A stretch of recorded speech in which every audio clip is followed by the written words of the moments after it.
Okay, so here is my tutorial on how to use TurnitIn.com. So there's going to be a page that looks like this. If you have been in my class before, you have an account. You can log in to your account, you put in that email that you used, the password that you use, and then you can sign up for my class. And I will give you, right now, in just a minute, I will give you the class ID and the password. Let's just assume that you're going to have to create an account. Okay, so you've clicked on Create User Profile. Okay, don't worry about this right now. That's not important.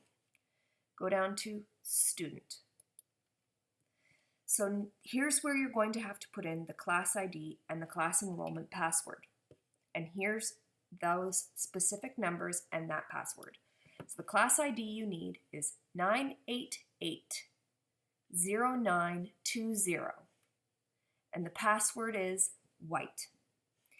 So use that. That's how you're going to log into my grade 10 academic class. If you are not in my grade 10 academic class, then you need to make sure that you get the correct class ID. The password's always going to be white. Fill out all this information accurately.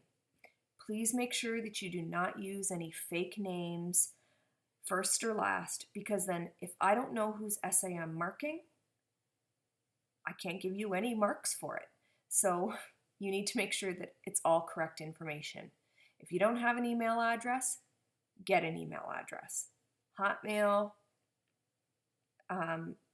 Gmail, Yahoo, it doesn't matter. There's tons of them. Put in a password and confirm a password that you and you alone are going to use. So you don't need to remember this anymore or the white password anymore. You need to use simply your own. It needs to be between 6 and 12 characters long and have numbers or at least one letter and at least one number in it. So if you want to put in capitals, you can, but it doesn't require that. Make sure you also put in a skill testing question here. So in case you forget your password, you can put in the answer and then they'll email you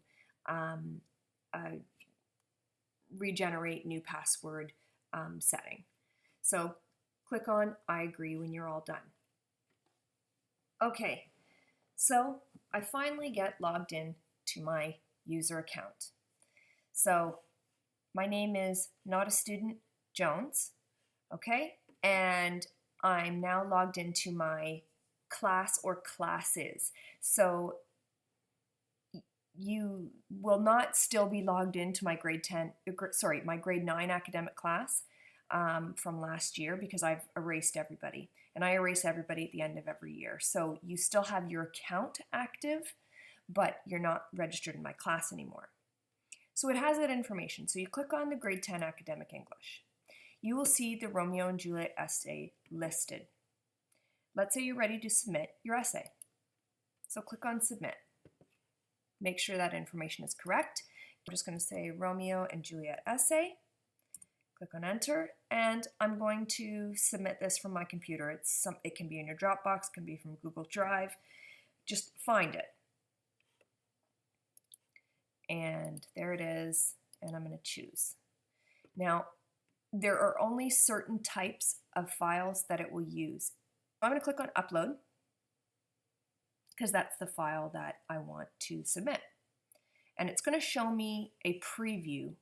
Is this the one that you want to submit? And I'm going to say yes, confirm. Now it has my word count at 431 and my character count of 2193. Congratulations, your submission is complete. This is your digital receipt and you can print a copy of this. That's all I need to do. This green bar tells me I've done everything properly. Then I can return to the assignment list if there's something else I need to do. You will see here where it says similarity. This means it's processing. That means it hasn't quite filled in all of the blanks yet. It's still cross-referencing everything I've done, with things that are on the internet. And because I've written it completely on my own, it should say that 0% similarity with things on the internet. It can take up to 24 hours to have this the similarity report process, but usually it just takes a few minutes.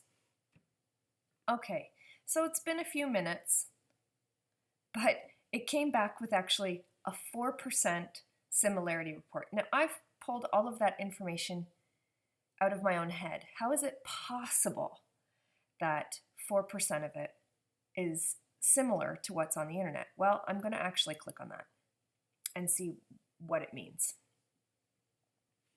And it's going to tell me. I'm going to click. Oh, okay. Well, it shows me that these phrases are very similar to what somebody else has already submitted. You know what? I'm not overly concerned about that. And you shouldn't be either, because remember how much fun class was to be in.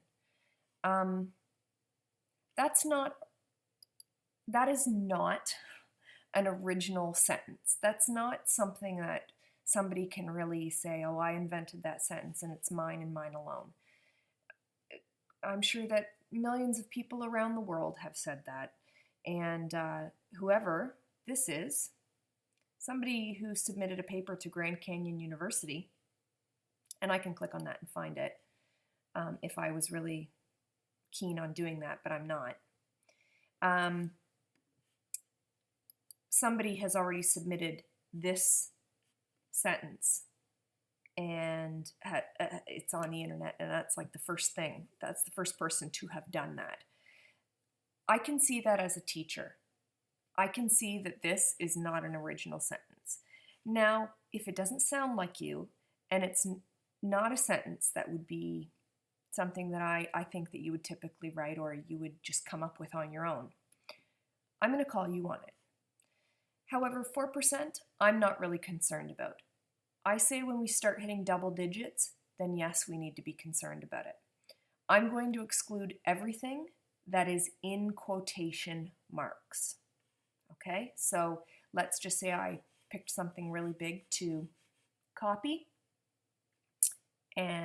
but I did put a reference, I did put a parenthetical reference right after it, and I did cite the source, and that was all, everything was above board.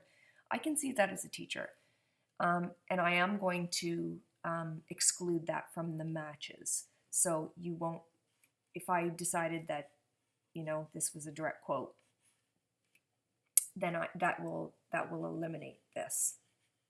Okay, so that's how you do that. Now it only took a few minutes to come up with the originality report, but it can take a while, so you need to be patient. You can resubmit this paper up to the due date.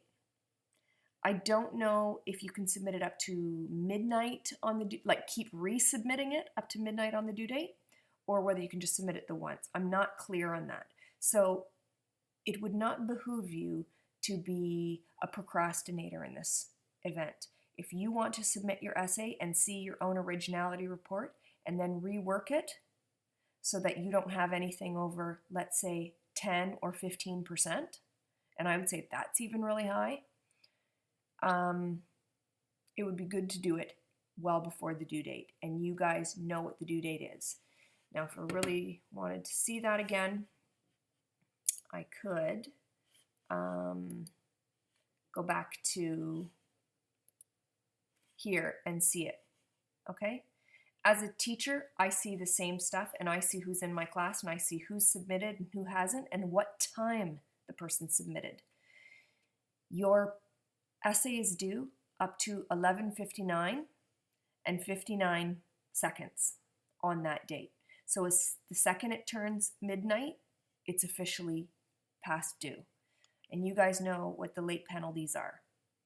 10% day 1, 5% day 2, 5% day 3, 5% day 4, and 5% day 5.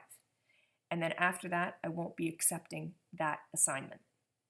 So up to a maximum of 30% if you submit it within those days. and then it's a 0. So keep all that in mind when you're doing Turnitin.